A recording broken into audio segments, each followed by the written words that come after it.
kamu viral tuh di Ya. Twitter karena kamu Ya. ngeritik Anies, Ya. orang yang pernah kamu Ya, perjuangkan gitu. Ya. Kenapa kamu kecewa sama Anies? Ini menarik nih. Kebenaran itu boleh kalah, Ya. tapi nggak boleh salah. Ya, ini ya. Value itu Ya. boleh kalah, Ya. tapi dia nggak boleh Salah. nggak boleh salah. Ya, betul. Terus Anies hari ini masih menjadi artis kan? Ya. Itu secara sosiologis mungkin bisa dipahami ya Mas ya. Karena masyarakat kita kehilangan harapan ketika menemu seorang figur yang menjulang, akhirnya nyantol pada dia gitu. Ya politik kita masih belum bisa lepas dari ketokohan, bahkan nauzubillah kultus ya. Waktu itu banyak macam-macam, cuma saya nggak punya data tentang yang lain. Yang sementara yang saya alami dengan kandidat bernama Anies Baswedan ini empiris lah gitu. Akhirnya saya tweet itu juga spontan gitu, jadi memang agak berantakan. Cuma inti argumennya adalah memang oke lah, sudah saatnya kita berhenti mengkultuskan para politisi begitu, bergeser ke kualitas gitu kan, kapasitas dari pengalaman, dari rekam jejak KDM gitu kan. bukannya kualitas. Transformasinya apa gitu kan, kalau kita tanya perubahan sistemiknya apa Belum, gitu ya. kan. Iya, Memang dia artis juga hari ini. artis yang kalau kata Tempo kan kameranya ada berapa itu yang mengelilingi kalau setiap dia berjalan. Ya berhasil bikin geger berhasil, bikin viral berhasil. Sebenarnya kan bikin viral gampang sebenarnya Mas, teorinya kan. Yang kedua, orang baik, pada akhirnya saya berkesimpulan orang baik kalau masuk politik nggak bisa unggul Mas. Kenapa bisa gitu? Ya kan dia harus kong kali kong dengan Iya. banyak orang ya. Ibarat di DPR gitu, saya rasa ada anggota dewan-dewan yang baik, cuma mentok dengan idealismenya. Oke, assalamualaikum warahmatullahi wabarakatuh. Waalaikumsalam warahmatullahi wabarakatuh. Jumpa lagi di channel Kaya Makna Payungi University. Ini habis maghrib ya. Saya kedatangan kawan lama gitu. Ya kawan, ya adik, saudara gitu. Tapi saya berharap obrolan ini kita akan ketemu makna ya. Kalau kita yang dicari makna, ya insya Allah kita ada hal-hal baru gitu. Tapi kalau yang dicari citra, nanti maknanya hilang gitu. Kita sambut Ahmad Zilul Qur'ani Farid. Waduh, Namanya ngeri ya. Namanya ngeri nih, Ahmad Zilul Qur'ani Farid. Izin Mas. Apa kabar ini Lul? Alhamdulillah. Sehat-sehat. Sehat ya. Terakhir kita ketemu 19 2019 ya. 6 tahun. Gimana itu kita ketemunya ya? Depan UIN, ngopi depan UIN. Win Jakarta. Oke, Win Jakarta. Oh ya, aku ada Ciputat. gawe, ada Di Ciputat. kegiatan. Di Ciputat ada kegiatan waktu itu ya. Apa sekarang kesibukan?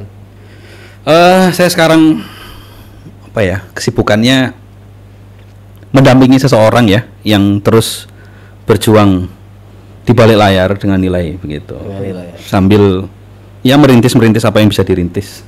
Nanti kita sepil orang ini. Iya. Karena kemarin dia lagi viral tuh, apa mendestifikasi, apa demestifikasi seorang Anies Baswedan. Langsung ini kan. Bahkan rame-rame di Twitter tuh ditonton apa dilihat 10 juta Mas. 10 juta Tuh, orang, saya sampai nggak bisa buka Twitter tuh. Saking nge-like-nya HP ku HP anu kan, HP jadul HP anu. Tahu gedung pesantren Payung itu yang tanda tangan Anies. Oh, top. Wah, Top. apa nggak ngeri itu kalau sampai kedengeran orang-orang Payung yang waktu itu pengen Panis gitu kan. Gitu. Tapi soal Anies nanti ya, saya kira Anies juga orang yang punya value, tapi sebenarnya kritikmu tuh saya kira tentang ruang publik yang terlalu banyak melihat Anies sebagai sosok yang tidak tergantikan atau sosok ini kepahlawanan individu ya. Oke, kita ngomong masa kecilmu aja lah. Lahirmu tuh di mana gitu? Saya lahir di Lombok, Mas. Di Lombok. Di Lombok, di Mataram. NTB. Jadi bapak dulu lulus dari STAN, kemudian penempatan di sana. Ya, saya lahir di sana. STAN berarti sama juga kayak ya STAN mungkin, ya orang STAN. Orang STAN juga kan gitu. Bener gak sih orang STAN ya? Ya, STAN. Ya? Dosen bahkan, pernah jadi dosen. Pernah jadi dosen ya. Terus kemudian, tapi nanti kita sebut nanti. Terus kemudian masa kecil di Lombok. Di Lombok, cuma karena memang Adik saya banyak mas ya, adik saya banyak. Akhirnya berapa adikmu? Adik saya 6 mas, 5 sorry, 5 adik. Jadi saya dengan adik kedua dan adik tiga ini selisih setahun. Lahir tahun berapa? Saya 93, adik saya 94, satu lagi 97. Jadi saya dititipkan sama orang tua di Mbah. Di Lombok itu? Di Sambak, enggak, Mbah saya di Mojokerto. Jadi separuh hidup saya itu di Mojokerto sebenarnya.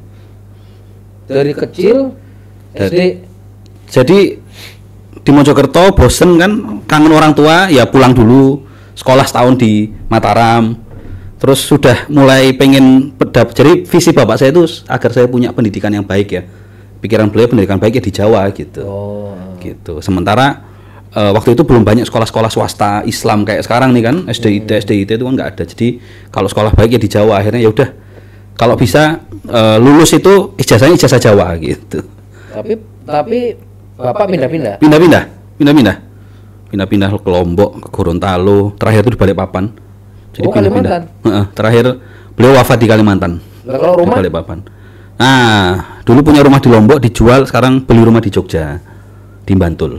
Jadi ibu sekarang di Jogja? Ibu di Jogja, di Bantul, di Sedayu. Apa karena orang tua ibu di situ? Nggak ada keluarga. Nggak ada keluarga di Jogja. Bapak asli mana? Bapak asli Mojokerto, ibu Surabaya. Dulu milih Jogja karena adik-adik dipondokin di Jogja. Terus kayaknya enak punya rumah di Jogja. Dan sempat kan saya kuliah di Surabaya, adik di UI, bapak muter-muter, akhirnya udah kita cari yang tengah Jogja. Jadi kalau ketemu keluarga semua ke tengah di Jogja. Bisa gitu ya. Keluarga grill ya. Grill ya. Nah, dalam perang gitu. Tapi ini grill karena belajar ya, pendidikan ya. Kalau keluarga grillnya perang kan perang. Terus ayah meninggal tahun 2016 ya. Iya aku lihat sih di Facebook waktu itu ya. Ya cuma bisa ngucapin ini bela sungkawa ya waktu itu. Tapi setelah bapak ini ayah nggak ada ini kan tentu kayak kehilangan pegangan kan. Iya, betul. Apalagi kayaknya bapakmu ini kan orang soleh kan. Amin. Gak seperti kamu kayaknya kan. Ya aspirasi bapak saya kelihatan di nama saya kan. Oh iya benar. Itu juga ada ceritanya. Cuman kalau ngelihat kamu bisa deket sama aku tuh kan pasti karena nakal gitu. Bukan karena solehnya gitu loh.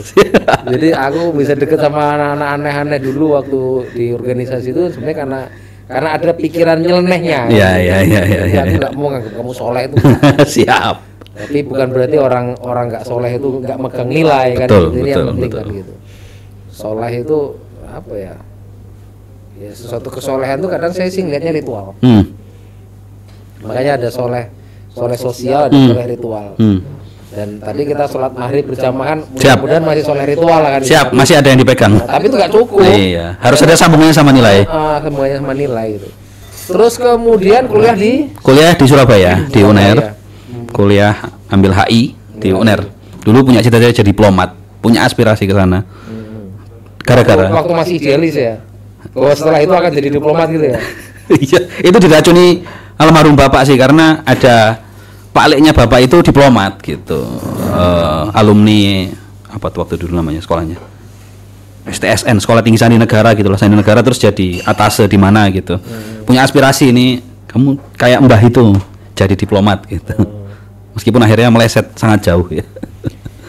Kamu ngerasa nggak bahwa orang ketemu kebenaran itu harus belasuk dulu? Harus. Dan kamu ngerasain nggak apa kebelasuknya itu sampai mana? Harus. Jadi pemaknaan itu kan ibarat kalau kita sudah babak belur ya, orang baru mikir kan, baru merenung apa yang salah ya gitu. Iki ono apa ya kok koyo ngene gitu.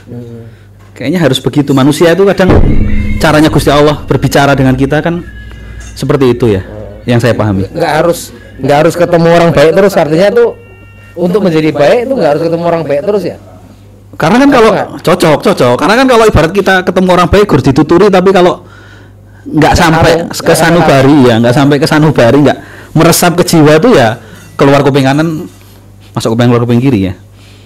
Dan proses itu kamu alami di UNER. Ya, pelajaran-pelajaran hidup banyaklah kita alami di berbagai tempat Mas, ya termasuk di kampus. Di kampus leadershipmu di mana aja? Ini saya malu sebenarnya kalau pengalaman di kampus tuh karena. Tapi kan itu tetap membekas. Membekas. Meskipun kadang rumah kita yang menjadi tempat kita di tempat ada sesuatu yang harus kita kritik. Iya, gitu. iya. Kadang kan karena saking cintanya kita pada rumah itu kan. Betul. Kita kadang bukan hanya mau ngebagusin, betul, tapi betul. mau menata ulang. Gitu. Betul. Kalau tugasnya itu kan kita tugasnya menata Indonesia kan, kata ya kan, kata Pak SS itu kan, tapi nanti tuh, coba. Ya, saya dulu ketua LDK Mas. Jadi dari fakultas ketua SKI di fakultas di FISIP kemudian jadi ketua LDK. Soleh banget itu. Benar. Iya, tapi saya ngerasa nggak soleh-soleh amat tapi kok dijerumuskan masuk ke situ gitu oleh teman-teman, disesatkan di jalan dakwah. Doa bapak. Doa bapak mungkin ya. Doa bapak. Ya orang tua bangga melihat portofolio semacam itu.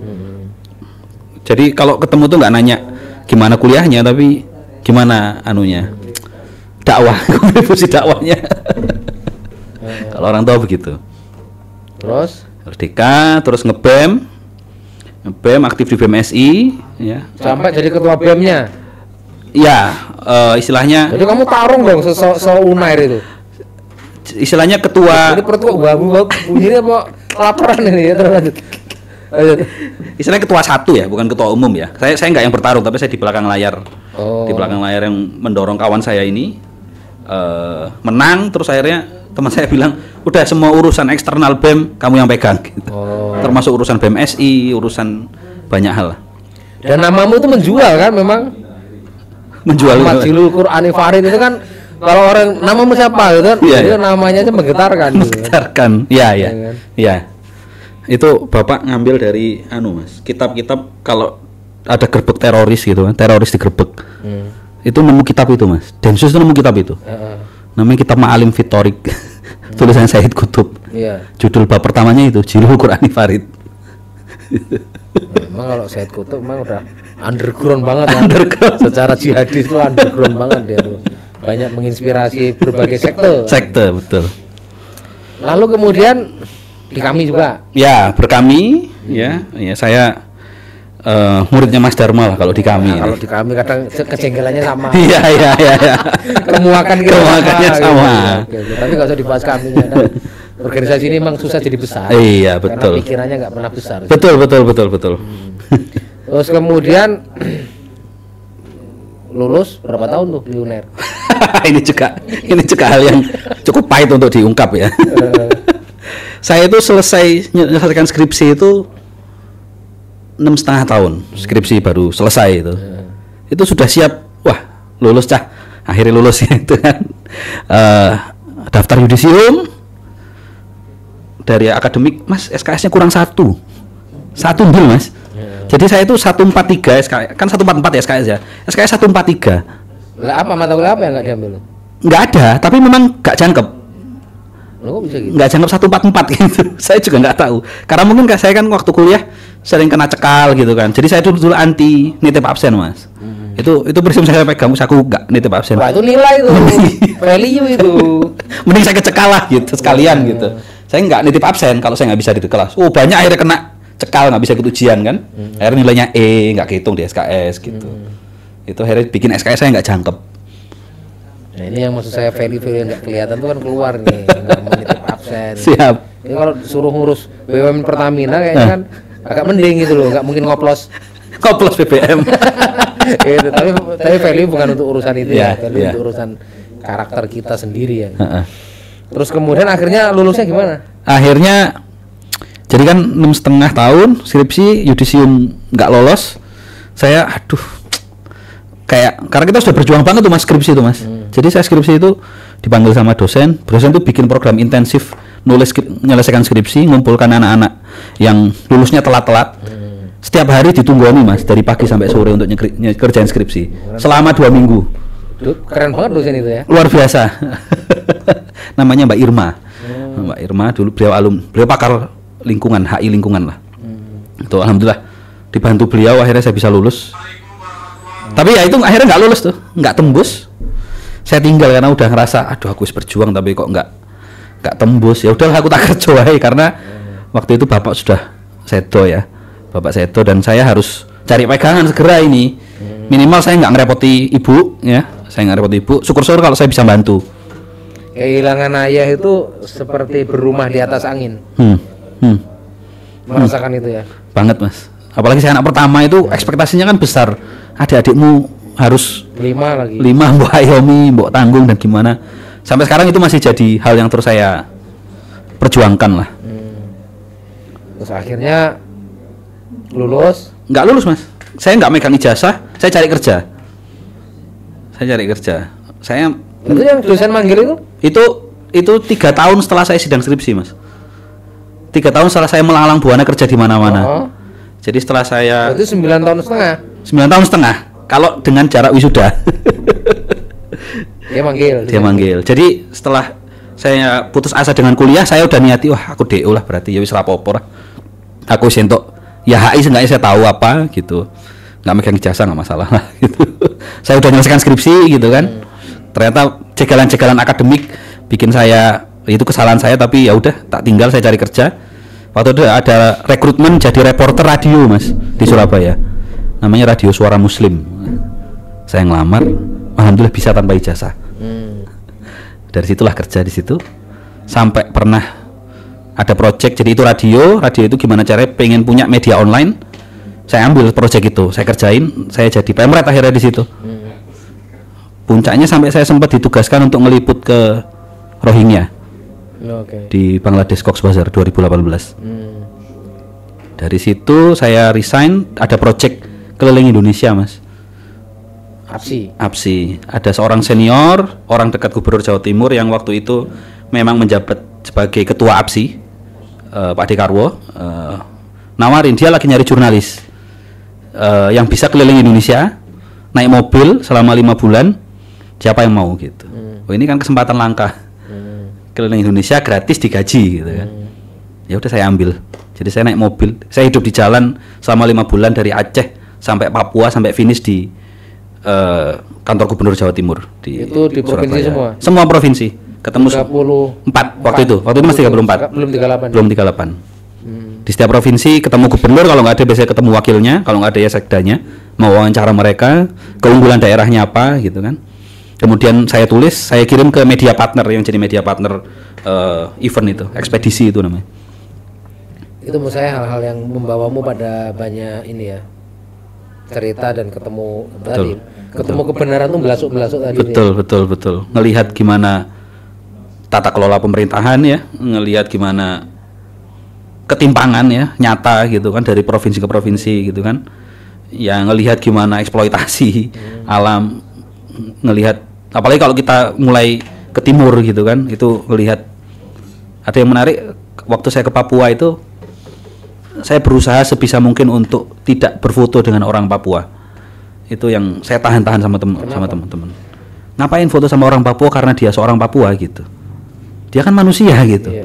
Kita nggak akan foto sama orang random, siapapun yang kita temui. Bule mungkin misal, biasanya orang ketemu bule siapapun random diajak foto. Kagum atau merendahkan. Ya kita hargai dia sebagai manusia gitu. Nggak usah diajak foto, biasa aja. Kalau dia ngajak foto karena itu memang saatnya foto, ya kita ajak foto gitu. Jadi bukan pamer karena dia bangsa yang berbeda, Melanesia. Betul. Dan kemanusiaanmu terpanggil untuk adil dalam itu ya. Betul. Menarik itu. Terus kemudian ya setelah APSI saya melamar kerja di Gatra mas. Majalah yang baru tutup beberapa bulan lalu. Gatra itu sebenarnya apa? Dia sindikatnya media apa itu? Gatra itu sendiri, Gatra Media Group. Ownernya Bob Hasan. Makanya ketika Bob Hasan meninggal, ya otomatis Gatra pelan-pelan gulung tikar gitu. Akhirnya jadi ulama? Enggak mas. Tapi pasti ada nilai yang didapat. Ada nilai yang didapat. Ya nilainya lah gontor sih yang saya rasakan. Dulu di organisasi kita itu kan nahnu duat qabla lisan. Kita itu kan dai sebelum jadi apapun kan. Sebenarnya setiap kita mempertahankan nilai, mengajak kebaikan, kita kan sudah memerankan itu kan. Ya. Cuma kan kalau disebut dai itu kan kalau nilainya itu dipeluk betul-betul, diamalkan betul-betul, konsisten betul-betul, baru layak didakwakan mas. Oh iya, kan akhirnya nikah juga tuh kamu ya? Iya, akhirnya nikah. Sekarang 2 mas, alhamdulillah. Ketemu istri di mana? Nah, saya istilahnya teman sekelas mas. Di UNER. Oh, sebenarnya ya dulu udah ngincer kan. Weting tesno jalaran saka Glibet. Nah, dulu udah ngincer, wah lumayan masuk gitu kan. Cuma karena nggak pernah ketemu juga di organisasi, nggak intens ya. Terus saya tanya teman-teman, ini udah nikah belum? Oh belum, wah tak maju lah gitu. Akhirnya saya maju dan alhamdulillah mau gitu. Nah, dia nunggu kamu juga jangan. Ya semoga begitu. Kenapa nggak nanya-nanya? Kalau pacaran jelas enggak kan dia? Enggak pacaran. Saya juga selama kuliah nggak pacaran. Begitu. Terus akhirnya nikah tahun berapa? Saya nikah 2021. 2021 ya. Ya berarti masih Covid kan? Masih Covid. Ya alhamdulillah nikahnya pas Covid, Mas. Hemat. Terus akhirnya setelah nikah? Saya nikah, nah setelah lulus PKU itu saya dapat tawaran ada seorang dermawan lah yang pengen bikin media dakwah. Oh, tapi itu belum nikah? Itu belum nikah. Setelah PKU terus? Ada dermawan yang pengen bikin media dakwah, media Islam. Di samping katanya market muslim sedang tumbuh. Nah, bikin namanya media langit7.id. Saya join di situ sebagai redaktur, handle rubrik edukasi dan pesantren. Jadi saya sering cari-cari pesantren, saya tulis gitu kan, diprofilkan gitu. Sekolah-sekolah bagus saya tulis, diprofilkan di Langit 7 itu. Tewas juga. Tewas karena ya bikin media ternyata berat memang. Berat sekali bikin media karena rezimnya rezim traffic ya. Selama rezimnya masih rezim traffic tuh nggak bisa. Yang kita ajak di value nggak laku. Terus yang kedua ya memang viralitas ya, sensasi dan viralitas. Yang dikejar viral bukan yang value. Yang dikejar viral bukan value. Dan modal terbatas, akhirnya modal habis ya tutup gitu. Meskipun kayaknya sih masih jalan tapi dengan low effort ya. Terseok-seok. Setelah itu kemana lagi? Banyak betul perjalananmu ya. Ya makanya betul ini. Saya kalau dibanding Mas Dharma kan, Mas Dharma ini Yosomulyo ya, Yosomulyo. Orang kampung lah kalau artinya kalau ditanya asal di Yosomulyo gitu kan. Kalau saya ditanya asal tuh lahir di Mataram, besar di Mojokerto, sekarang alamat KTP Jogja, tinggal di Depok gitu kan. Muter-muter saya ini ya pengembara lah mungkin ya, menyebut diri saya pengembara. Jadi saya mengembara sih. Belum tahu akan pulang kemana. Istri Surabaya. Oh. Istri orang Surabaya, sama-sama orang Jawa Timur lah, akarnya Jawa Timur. Tadi sampai mana? Ya Langit 7. Langit 7 itu ya, tutup. Akhirnya saya dapat tawaran dari seorang senior, mau nggak bantu kerja-kerja politik gitu. Kita mau bikin sebuah gerakan politik anak muda gitu. Kita tawarkan ke kandidat atau ke timnya kandidat untuk bisa kita kerjakan bersama nih, ikhtiar ini gitu. Akhirnya saya dan teman-teman para senior diajak di ini namanya Bersama Indonesia. Bersama Indonesia ini sebenarnya ngambil konsepnya dari pasal 33 ya. Pasal 33 kalau ekonomi itu dikelola secara seluruh kekayaan isinya dikuasai oleh negara. Negara dikelola secara bersama. Dikuasai Bahlil. Ya begitulah. Spiritnya di situ, keadilan sosial. Kita tuh karena gini. Ini ada partai namanya Partai Keadilan tapi kok keadilan sosial nggak bunyi gitu kan.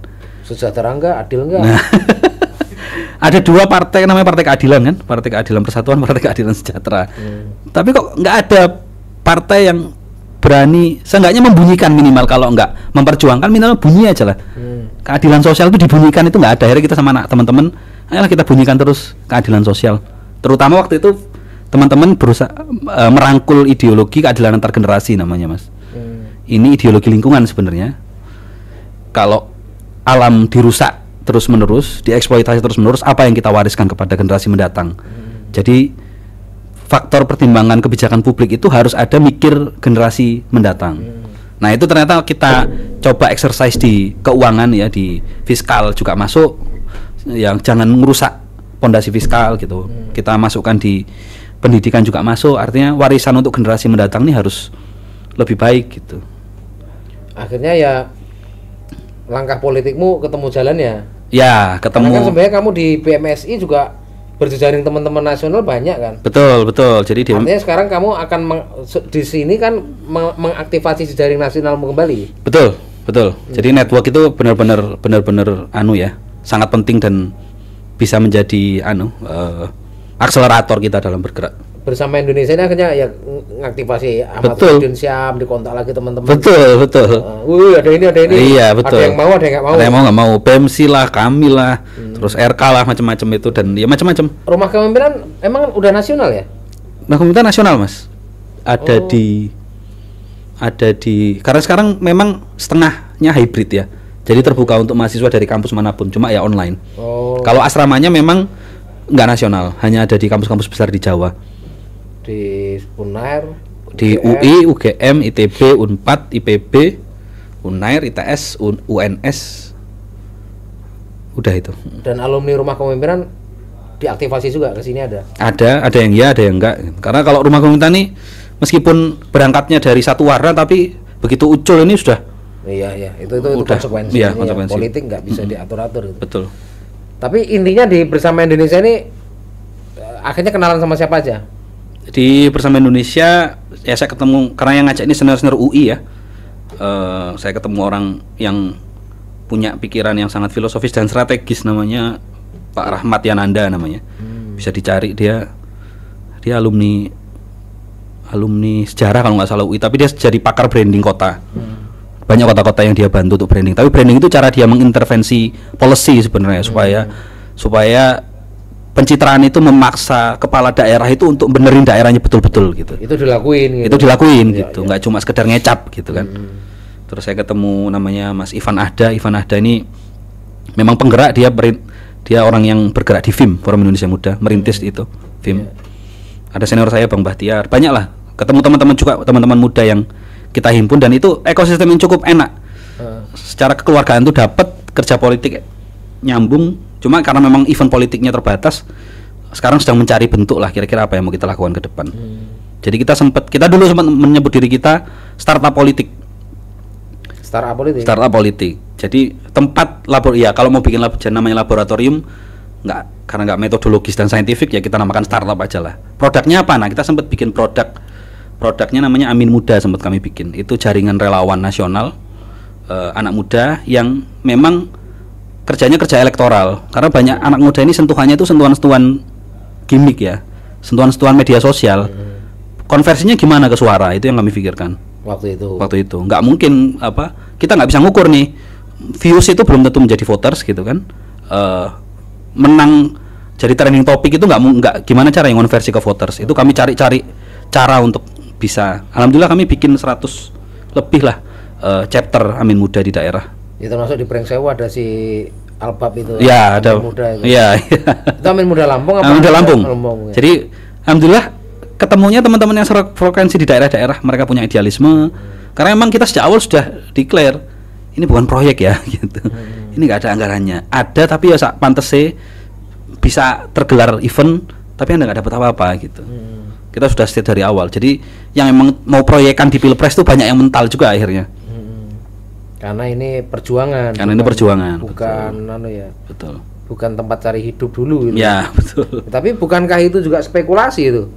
Ya. Spekulasi kalau menang juga akhirnya kan bertaruh juga di sektor-sektor ngurus negara gitu. Ya.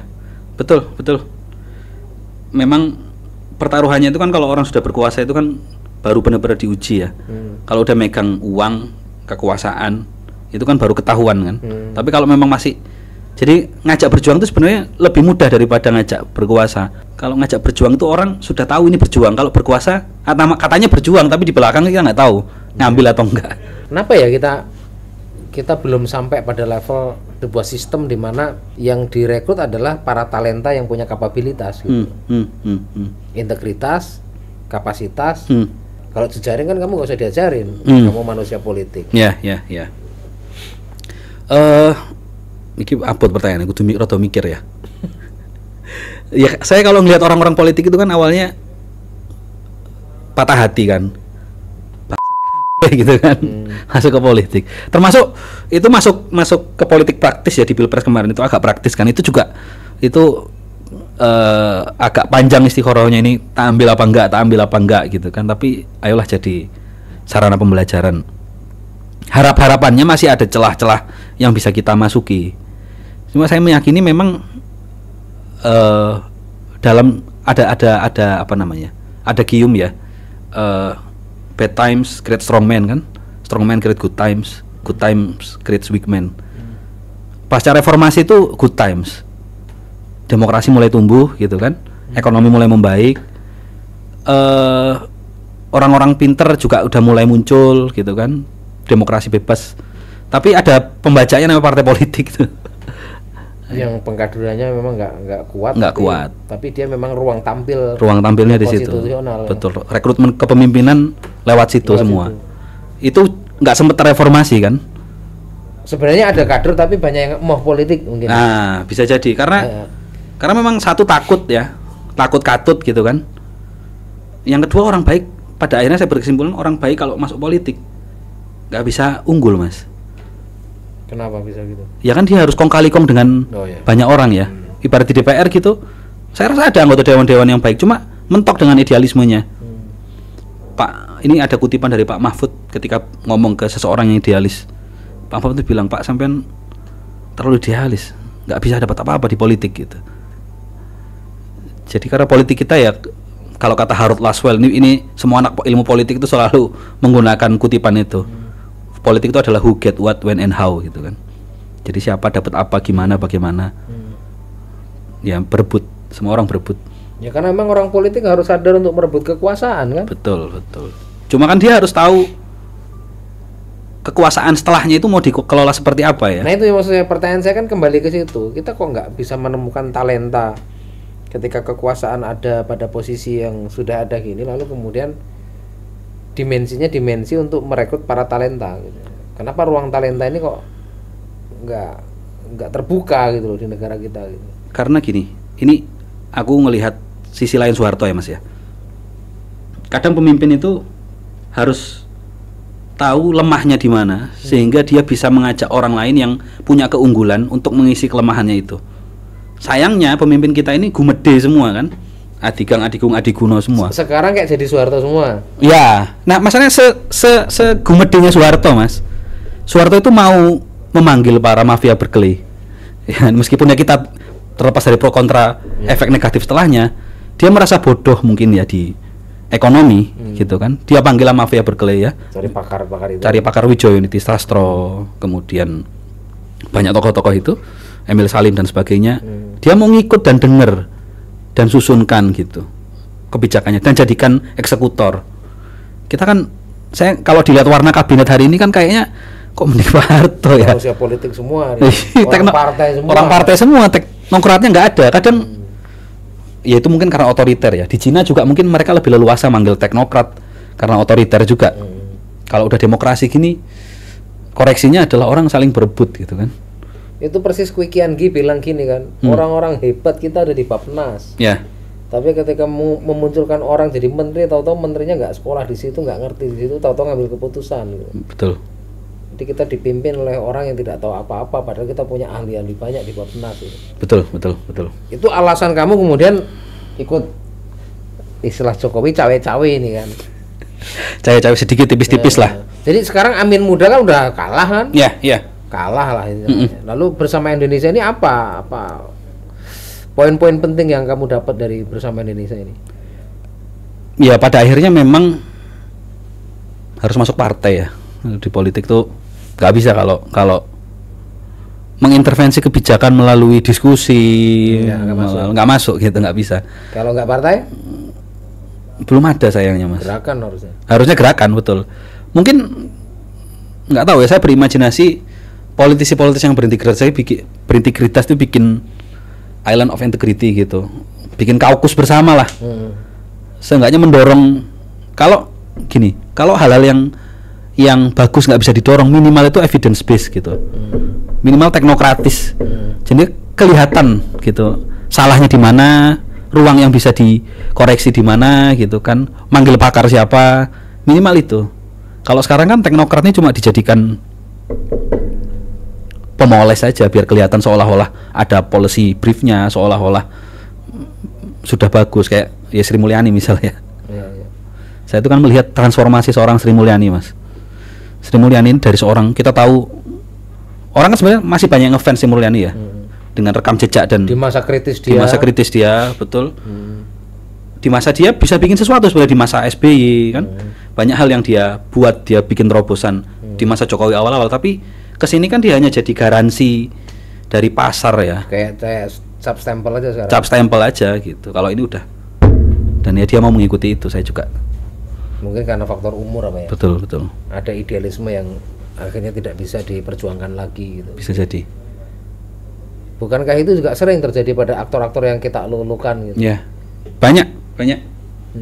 Ya itu kan akhirnya tadi orang diuji ketika berkuasa. Bukankah teman-teman juga ketipu sama Cak Imin kan juga gitu kan? Iya. Waktu memperjuangkan Amin Muda. Waduh, Cak Imin tuh paling depan nangis itu kan. Terharu sama Cak Imin. Kan waktu di Gelora Bung Karno kan. Nangis itu kan. Nangis. Orang pada nangis juga kan? Iya. Terutama orang PKS. Iya. Yang nangis juga ikut nangis. Sekarang memang lincah sekali ya, tikungannya sangat tajam kan. Iya. Ketika politisi kan harus setega itu kan. Setega itu. Nah sekarang gini, kok sayang sekali kalau obrolannya kemudian tidak melihat langkah apa yang mesti kita lakukan gitu kan. Iya Mas. Di level apapun kan. Iya, betul. Ada nggak hal-hal baru yang nilai yang bisa kamu share gitu? Saya sih akhirnya merasa Mas ya, kembali kepada mazhab lama saya ya. Intervensi yang paling possible bisa dilakukan itu adalah desa sebenarnya pada akhirnya ya. Terjangkau, kata anak sekarang tuh apa, visible, low hanging fruit gitu kan. Dan kelihatan deltanya, perubahannya itu kelihatan kalau kita bisa intervensi desa. Kalau itu diakumulasi, ada banyak desa-desa praktek baik seperti Payungi ini di sini, atau di Jogja kita kenal dengan Mas Wahyudi Anggoro Hadi, Lurah Panggung Harjo misalkan. Hal semacam itu diperbanyak gitu. Ya meskipun dia nyalon wakil bupati kalah juga. Tapi kan nah ini menarik nih. Kebenaran itu boleh kalah. Iya. Tapi nggak boleh salah. Iya, ini ya. Siap salah menolak kalah. Iya sih. Iya, kalau kalah nggak mau kita. Jadi value itu boleh kalah. Iya. Tapi dia nggak boleh salah. Nggak boleh salah. Iya, betul. Jadi kebenaran tuh boleh kalah, tapi kebenaran tuh nggak mungkin salah. Gitu. Sekarang balik ke tata nilai tadi ya, yang membawamu ke kawin muda, kemudian sekarang Bersama Indonesia ini siapa sih ininya? Bersama Indonesia ini itu tadi para alumni UI gitu kan, yang memang ada tadi. Ya, satu geng gitu kan, ngajak anak-anak muda untuk ngasih wahana lah. Sekarang kegiatannya apa dia? Kita sekarang sedang melihat dan mempertimbangkan, karena gini, di masa kepemimpinan sekarang nih apa ya, menjadi oposisi itu berat. Oh iya pasti. Jadi oposisi itu berat. Sementara orang kalau mau kontribusi di dalam juga nggak bisa, karena antriannya sangat panjang. Jokowi itu, oposisinya Jokowi itu mah diketawain terus gitu. Sekarang nih agak subversif, agak ngeri kayaknya kalau sekarang nih. Bahkan cara dia memperlakukan partai mitra koalisinya ini kan juga ngeri ya, saya lihat. Nggak boleh ya orba sekali lah. Menurut saya ini lebih kerasa.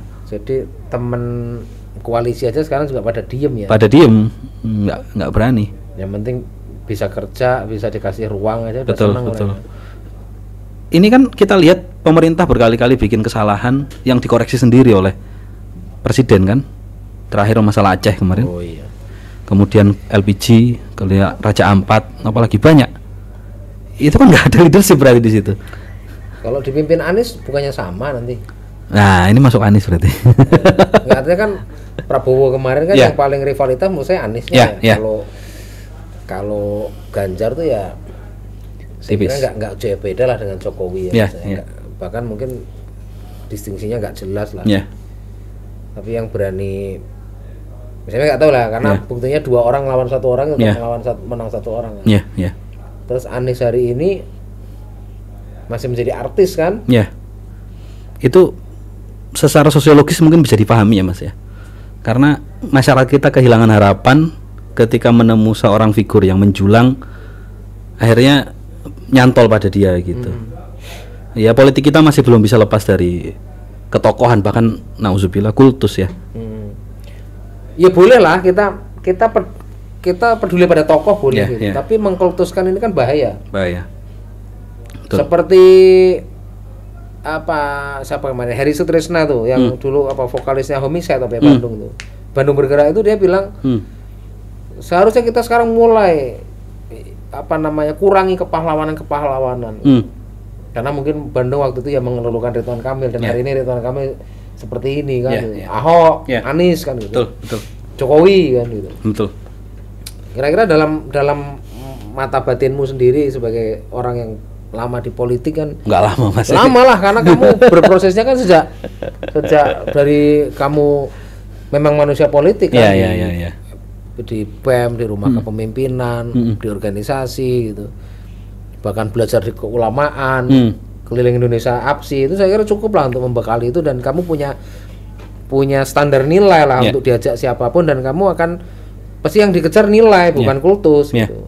Sekarang pertanyaannya kan, kamu viral tuh di Twitter karena kamu ngeritik Anies, orang yang pernah kamu perjuangkan gitu. Kenapa kamu kecewa sama Anies? Kecewa bukan pada individunya, mungkin pada lingkarannya. Jadi itu kan awalnya ada orang bikin thread di Twitter tuh, X itu mengatakan unpopular opinion tentang para politisi gitu kan. Ya udahlah, saya waktu itu banyak macam-macam, cuma saya nggak punya data tentang yang lain, yang sementara yang saya alami dengan kandidat bernama Anies Baswedan ini empiris lah gitu. Akhirnya saya tweet itu juga spontan gitu, jadi memang agak berantakan. Cuma inti argumennya adalah memang oke lah, sudah saatnya kita berhenti mengkultuskan para politisi begitu. Udah. Pengalaman Jokowi, saya khawatir ini Jokowi yang mohon maaf ya, itu bisa sebegitunya gitu. Ini apalagi ada orang pintar nih yang terus dikultuskan, yang selalu ingin jadi center of gravity gitu. Dengan kadang numpangi orang lain terus. Itu nanya sama banyak orang lah, nanya sama Saiful Mujani, nanya sama siapa itu. Ya begitu. Itu kenapa bebannya kepada dianya, apa orang yang selama ini memang menjadikan sosok-sosok ini, bukan hanya tentang Anies ya. Sosok seperti Jokowi dan sebagainya itu sebagai sandaran untuk orang juga mau naik kelas. Ada momentum orang terkenal, entah dia apapun, tapi kemudian dia seperti pansos. Ini pertama mungkin kalau secara metodologis kan rezim survei Mas yang merusak proses politik kita ya. Rezim survei yang berbasis popularitas ini. Kenapa setiap survei itu yang selalu diukur popularitas gitu kan? Berangkat dari itu baru nanti akseptabilitas, baru kemudian elektabilitas gitu. Kenapa nggak diukur, survei kita nggak mau bergeser ke kualitas gitu kan, kapasitas dari pengalaman, dari rekam jejak. KDM gitu kan? Bukannya kualitas. Apa yang transformasinya apa gitu kan, kalau kita tanya perubahan sistemiknya apa gitu kan. Iya. Memang dia artis juga hari ini. Artis yang kalau kata Tempo kan kameranya ada berapa itu yang mengelilingi kalau setiap dia berjalan. Ya berhasil bikin geger berhasil, bikin viral berhasil. Sebenarnya kan bikin viral gampang sebenarnya Mas, teorinya kan. Tapi kalau ditinggalkan dia, apakah tempat itu berubah? Betul. Sampah dibuang ke situ lagi enggak? Betul. Ini kan harus menjadi kacamata akademik ya. Betul. Transformasinya itu apa gitu kan. Dan ini kan kalau ini Payung ini kan punya strategi kebudayaan yang luar biasa. Itu kalau di Payungnya gerah kita. Kebudayaan ini kan lama, ditanam pengetahuannya, ya istilahnya rumput ya disiangi. Lalu kok ini dengan popularitas seolah-olah semua titik berubah, saya juga nggak percaya itu. Tapi bukankah kita juga sedang mengalami krisis orang-orang yang sat-sat begitu, seperti KDM? Ya masalahnya kan kalau sat-satnya itu terlalu jurus mabuk Mas, kan hantam sana hantam sini gitu kan.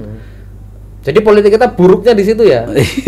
Orang macam kayak Jokowi, Anies Baswedan, Ahok, KDM hari ini gitu adalah tentang porsi survei yang terlalu. Betul.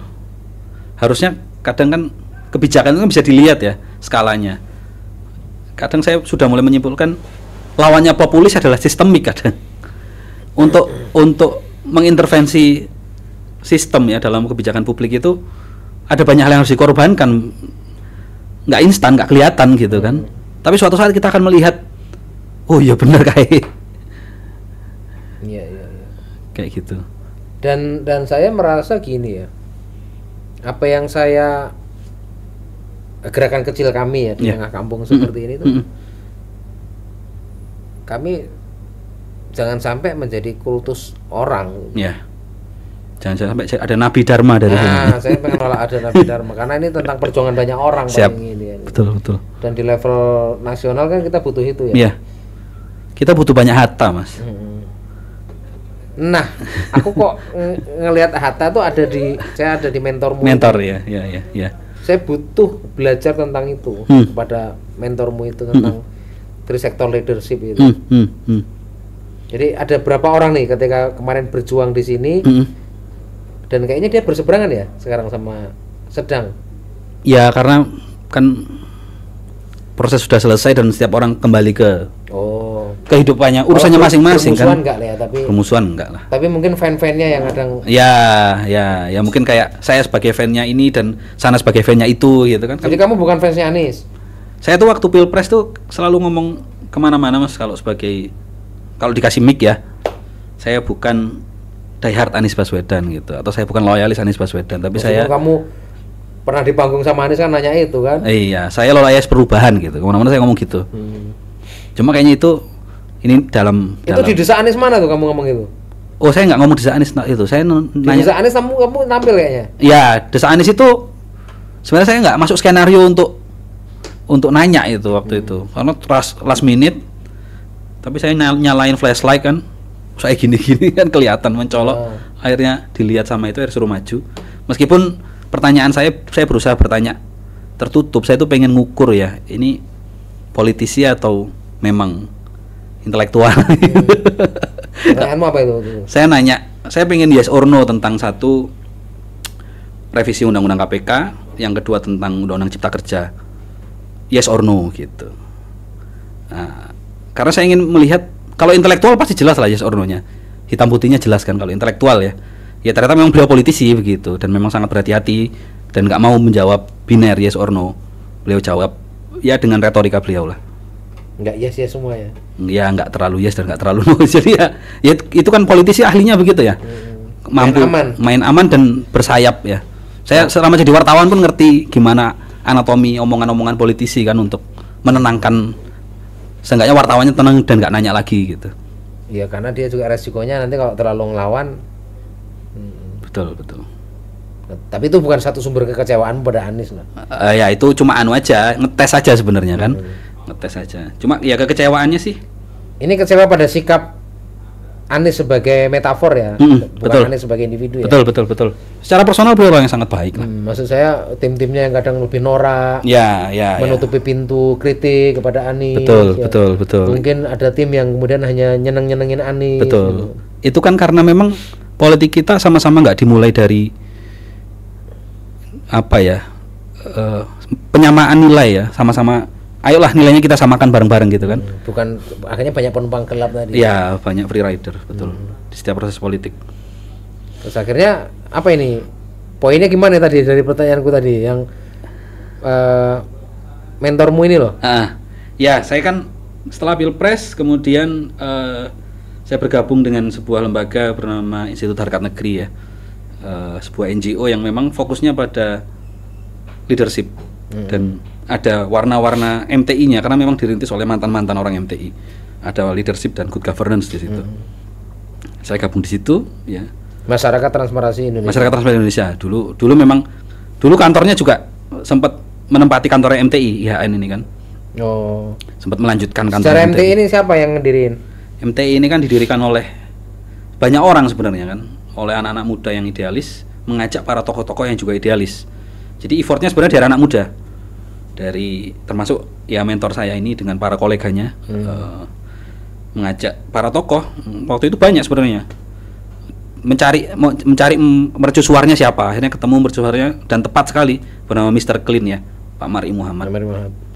Dan ya MTI story-nya sangat bagus sebenarnya, legend di kalangan aktivis anti korupsi. Ditulis juga dokumentasikan di buku tentang KPK bahwa KPK berdiri atas inisiatif MTI.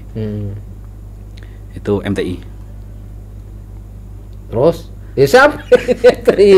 ya MTI lanjut ke IHN, orang-orang MTI ini bikin IHN apa yang diriin? IHN Pak Sudirman Said bersama, nggak sendiri ini karena sebenarnya kalau dipikir-pikir ya, biasanya kan tokoh yang namanya tokoh politik itu bikin lembaga atas nama dia gitu kan, Megawati Institute. Harusnya Sudirman Said Institute ya. Syafi'i Ma'arif Institute. Kalau mau bikin Sudirman Said Institute, tapi enggak, karena ini kan kolektif.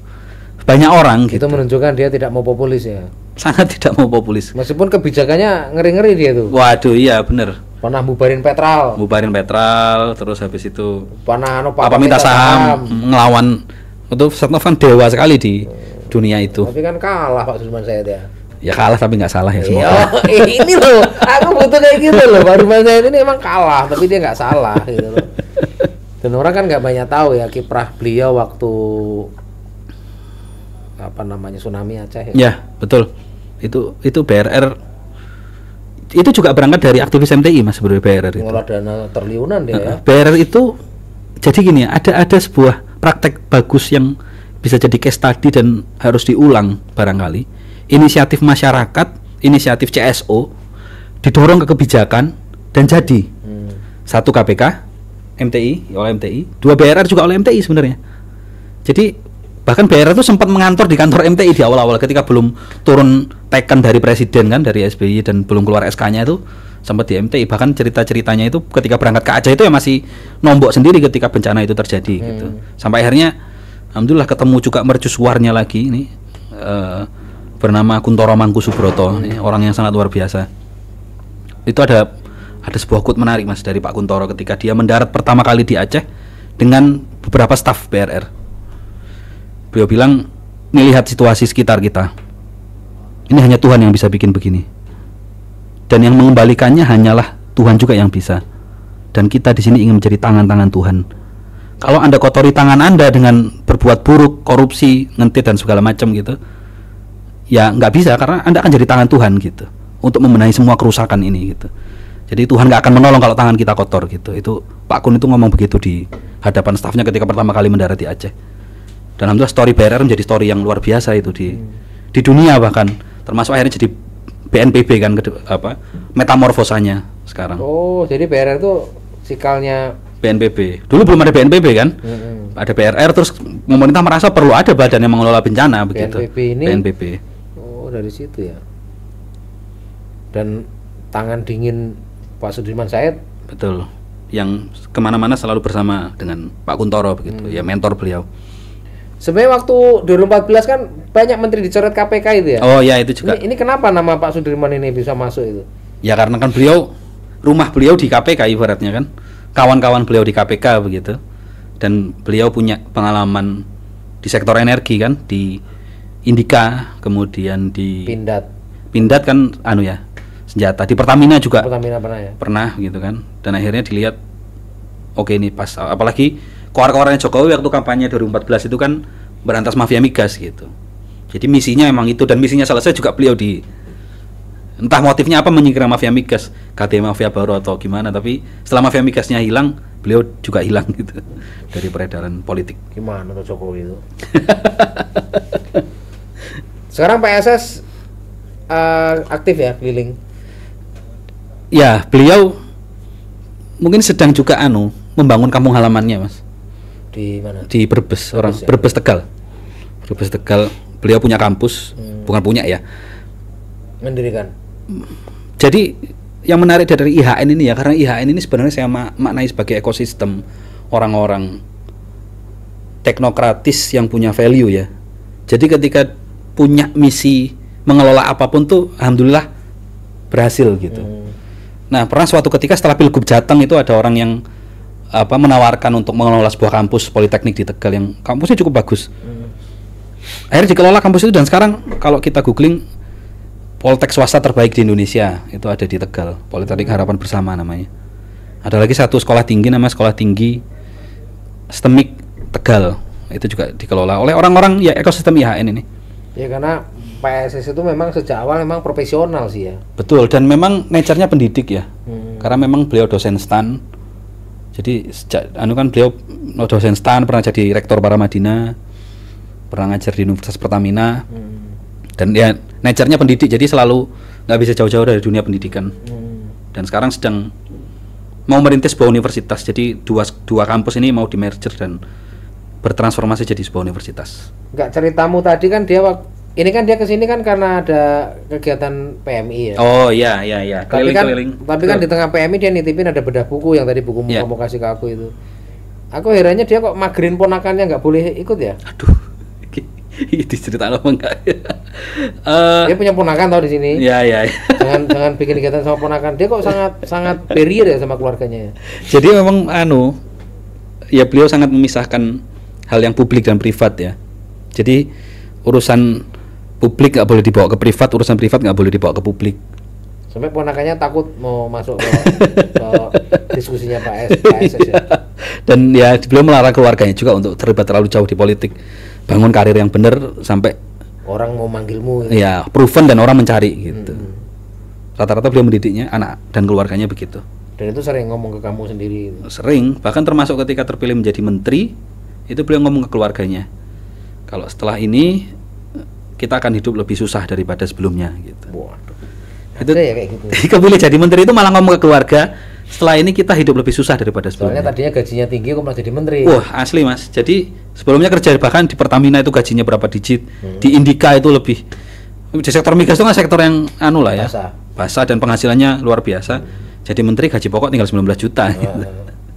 Jadi ngomong ke keluarga, kita akan hidup lebih menderita, bahkan minta pengajuan ke bank untuk KPR-nya diringankan karena jadi menteri dengan gaji yang tidak cukup untuk mencicil KPR itu.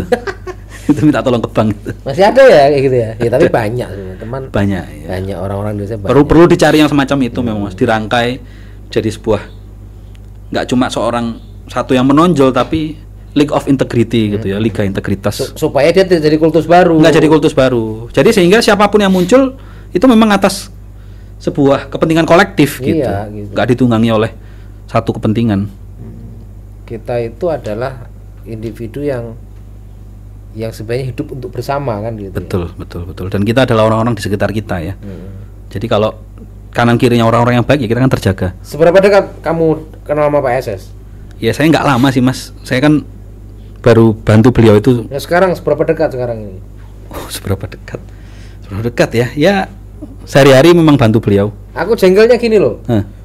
Hafid ke sini. Cerita PSS juga. Ya. Lalu dia ngomong, "Mas, ini payungi ini harus ketemu PSS." Pikir ngapain gitu. Karena dia cerita sektor leadership. Ya. Jadi gimana ya bahwa orang-orang tuh sebelum bicara sesuatu yang besar dia terlatih hal-hal yang kecil. Ya. Kalau dia mau jadi aktivis yang bagus. Ya.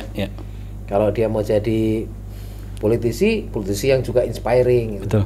Kalau dia memang mau ngurusin profesional, ngurus BUMN, ngurus lembaga usaha, bagus juga. Dan Pak SS concern itu. Jadi yang dicari adalah orang yang memang punya kapasitas. Betul. Lalu nanti negara yang butuh dia. Betul. Tanpa harus tadi kultus-kultusan tadi seolah-olah kita butuh kepahlawanan individu gitu. Dan saya kok jadi tertarik gitu. Lalu dia nulis tentang payungi. Si Hafiz, Mas Hafiz ya. Mas Hafiz Arfandi ini. Ya dulu dia di UGM kan. Terus kemudian nulis nggak dibaca sama Pak SS. Tapi habis itu berapa hari kemudian baru dibalas. Great. Faktor kesibukan. Great. Oke, kita akan bikin kegiatan di Payungi. Tapi katanya ya setelah Jogja sama Makassar kan, IAIN kan bikin kegiatan kepemimpinan atau apa itu apa? TS. Tri-Sector Leadership Bootcamp. Tri-Sector Leadership Bootcamp itu. Terus kemudian saya dikasih nomor sama Mas Hafid ini. Udah WA aja Pak, nanti dia orangnya wes kok. Akhirnya saya juga WA dibalas juga. Terus akhirnya nanti kita persiapkan ya cara di sana gitu kan, di Lampung kata Pak SS. Jengkelku sama kamu orangnya PSS gitu loh. Ngapain saya lewat pintu? Bukan orangnya PSS, orang yang sedang dalam misi yang sama. Iya, tapi kan kamu ternyata apa namanya? Ya orang dalamnya lah dan buktinya PSS kesini kamu diajak kesini. Gitu. Ini PSS sudah pulang ya? Sudah pulang beliau, pulang duluan. Saya izin mau ke Metro. Pulang sama CK. Pulang duluan, jadi saya pulang belakangan, jadi kita mampir ke sini dulu. Tadinya udara apa darat? Tadinya udara juga, berdua sama saya. Berangkat ke sini. Jadi nanti pulang juga sendiri ini. Pulang juga sendiri. Terus ngapain tuh sama PSS hari-hari itu? Ya hari-hari. PSS kemana, ikut kemana? Lebih ke ya satu membantu beliau ya segala kebutuhannya ya. Terutama sebenarnya urusan saya itu urusan publik beliau ya. Kan beliau punya banyak urusan ya. Ada yang urusan publik, Tapi urusan klub itu nggak penting amat sebenarnya. Kenapa akhirnya ketika datang ke Lampung dia bikin diskusi beda buku tadi? Kan sebenarnya agenda penting menurut saya itu. Ya karena kebiasaan beliau adalah ketika kemana harus ketemu orang-orang waras mas gitu. Nyari orang waras di tiap tempat gitu kan. Terutama anak muda. Beliau masih optimis kewarasan itu ada di anak muda gitu. Jadi kemana-mana selalu tanya siapa yang bisa kita temui. Terakhir saya tuh jangan saudaranya. Ya jangan saudaranya betul. Kok bisa magerin ponakannya itu loh. Ini orang gimana sih? Harusnya kan tapi dia pasti punya obrolan ya privat ke punya betul. Pasti ada code of conduct lah di keluarganya. Kamu kalau saya lagi di pejabat publik kamu nggak ikut-ikutan. Ya. Nanti ini ponakan saya kan repot. Itu MTI-nya kepake banget ya. Jadi apa ya? Jadi mazhab ya. Jadi setengah agama ya. Solehnya itu tidak didalilkan gitu loh. Betul. Itu kayak anu sih mas. SOP. Moralitas kiri ya. Nggak perlu dalil, nggak perlu iming-iming swarga, tapi moralitas tuh harus dijaga karena kita ini ngurusin rakyat gitu. Dia tuh punya pikiran pendidikan barat banget. Iya. Tapi hidupnya mesin desa banget ya. Ya karena orang susah mas. Susah sesusah-susahnya mas. Tapi jangan sampai dia dikultuskan. Ya betul. Apa proyek-proyek yang sudah dikerjakan ini? Yang ini di Jakarta ini ngapain nih? Jogja sama Makassar ini? Ya jadi kan ikut ke sana juga kemarin. Ya IHN itu kan punya flagship ya mas istilahnya. Namanya Three Sector Leadership Bootcamp. Beliau memahami bahwa perubahan itu nggak bisa dimulai hanya dari sektor publik saja atau privat saja. Itu berkelindan semua, saling beririsan gitu.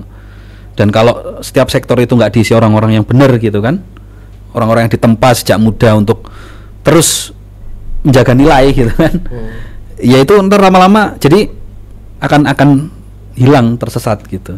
Jadi memang beliau ingin menemani orang muda, makanya kenapa sasarannya itu orang di usia-usia yang sudah memulai karir, ditemani, dibuatkan ekosistem, dicarikan mentor supaya terjaga. Karena insya Allah orang-orang yang punya kualitas itu kan nyampe ya. Entah kita ngukur strategi itu dari segi jabatan maupun dampak ya, tapi pasti akan nyampe kepada capaian-capaian yang perubahan yang bisa dia lakukan. Metode ini apa ada di negara-negara maju ya? Kalau pernah nanya-nanya nggak? Sebenarnya sih Three Sector Leadership itu banyak diulas ya di Harvard Business Review dan sebagainya. Kalau karena ini kurikulumnya. Ya, kurikulum Barat begitu ya, kurikulum Barat. Dan memang pada akhirnya itu hanya sekedar apa ya? Kalau sekarang di kantor kan ada istilah silo ya, kerja-kerja yang silo, kerja-kerja yang sangat kompartemen gitu kan. Ya kita nggak bisa pada akhirnya kerja secara kompartemen. Teori dasarnya kan begitu. Kita harus lintas sektoral. Orang sektor NGO nih kan musuhnya private mas gitu kan. Itu gimana mempertemukan antara aktivis yang demo dengan yang di demo gitu kan, dengan private. Orang private juga nggak bisa seterusnya mikir profit kan, harus ada sosialnya gitu. Kalau di lingkungan planet over profit gitu. Sehingga ini seperti hal-hal baik seperti ESG misalkan ya, yang sekarang kan ramai di mana-mana orang bahas ESG kan. Itu kan muncul juga dari sektor ketiga itu, sehingga bisa terintervensi di sektor privat. Banyak hal mas yang kelindannya ini ketemu teori-teori baru, praktek-praktek baik yang bisa diulang dan dilakukan. Dan itu serius beliau lakukan, tidak hanya secara event atau bikin ekosistem anak muda, tapi beliau lagi nulis disertasi tentang Three Sector Leadership di SBM ITB. Itu nggak selesai berapa tahun ya, karena memang beneran ngerjain, beneran kuliah. Dan bukan hanya bukan hanya ditulis ya, tapi dihidupkan ya. Dihidupkan, betul. Ada laboratoriumnya. Jadi saya rasa beliau sedang berusaha untuk mengulang pengalamannya juga, karena beliau juga ada istilahnya Three Sector atlet ya. Orang yang pernah berada di 3 sektor NGO-nya pernah ya, di MTI, kemudian sekarang masih berjalan. Kemudian di sektor publiknya juga pernah, di privatnya apalagi juga pernah. Jadi itu ya harus lebih lama ya. Lebih lama. Itu harus ketemu sebuah formulasi yang bisa diduplikasi lah.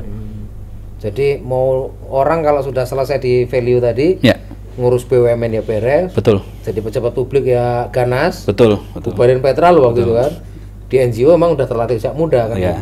Kata beliau kan begini, kita nih kemana-mana kan aktivis tuh pengen bikin perubahan gitu. Sekarang kita pegang teken gitu kan, masa nggak bikin perubahan gitu. Sementara beliau nggak tahu masa menjabat sampai kapan kan, karena itu kan political appointee ya, ditunjuk gitu. Bisa aja sewaktu-waktu diganti. Jadi selama Tekken masih di kandung badan gitu kan, itu ya kita lakukan perubahan sebanyak mungkin kan beliau. Dan itu ngajak trisektor juga. Faisal Basri itu jadi ketua tim reformasi tata kelola migas ketika beliau jadi Menteri SDM. Beliau bikin namanya Patriot Energi, gandeng sebuah social entrepreneurship yang dibikin sama Putri Mumpuni, kan? IBK. Ketemu aku berapa kali itu? Ya. Bikin IBK itu sama Kementerian SDM waktu itu kan bikin Patriot Energi. Anak-anak muda nekat disebar kemana-mana untuk menyalakan terang di daerah terpelosok gitu. Ada kawan saya dikirim ke Alor, ada yang dikirim ke mana pedalaman di Kalimantan gitu untuk menyalakan terang di situ, tapi energi alternatif, mikrohidro lah, panel surya. Manusia listrik, Putri Mumpuni. Manusia listrik. Berarti kalau nanti bikin kegiatan kita update lagi ya. Siap. Bulan ini, dan saya senang sekali teman-teman karena orang yang akhirnya bisa ngomongin trisektor leadership ya orang dekat saya banget ini kan. Ya kalau Hafid menurut saya ya dekat, cuman kan dia orang yang sekarang ini ya fokus juga mengelola kampung-kampung kreatif, mendorong kampung kreatif ini ya, dan sama saya juga kemarin di Banten 4 hari gitu. Siap. Sebenarnya dia mau ngajak ke Jepara tapi ini harusnya saya tuh ke Surabaya 2 hari yang lalu, tapi saya lagi malas capek. Jadi saya ternyata memang ini mau ketemu. Alhamdulillah. Aku ini ya waktu bukan malas capek sih. Jadi harusnya aku ke Surabaya itu karena aku ngerasa ada hal-hal yang mau aku ada kegiatan penuh kan di sini. Karena aku kemarin di provinsi, di Bapeda gitu, bantu-bantu sedikit kegiatan gitu. Terus tahu-tahu ini apa sih gitu. Oh ternyata mau ketemu kamu. Alhamdulillah. Kalau kayak gini kan kita jadi nggak connect. Aku udah WA PSS sih. Mudah-mudahan memang kita akan bikin kegiatan. Siap. Dan bocorannya gini teman-teman. Siapa teman-teman di Lampung yang tertarik dan memang punya basis gerakan ya, terutama di trisektor leadership tadi. Yuk kita ngumpul-ngumpul dan Pak SS dan teman-teman IHN akan mencoba mendorong Lampung ya. Siap. Dengan anak-anak muda yang ini bukan hanya tentang menyerahkan semuanya pada politisi yang tanpa talenta gitu, tapi ini tentang bagaimana menempatkan orang di bidangnya, kemudian mengubah hal-hal kecil itu menjadi gerakan yang besar gitu. Ya, dengan catatan ini kan office ya, jadi dibicarakan di kantor begitu, karena levelnya kan masih di beliau ya, belum di deliver ke tim ya. Iya, siap, pasti gitu. Iya. Terima kasih ya Jilul ya. Siap, matur nuwun Mas Dharma. Alhamdulillah akhirnya bisa kepayungi dan sowan berguru lagi. Harusnya minggu kemarin Pak rame. Minggu Pak pas ada acara. Oh iya. Oke. Siap. Salam payungi. Oh ya gini Mas. Salam payungi. Assalamualaikum warahmatullahi wabarakatuh. Waalaikumsalam warahmatullahi wabarakatuh.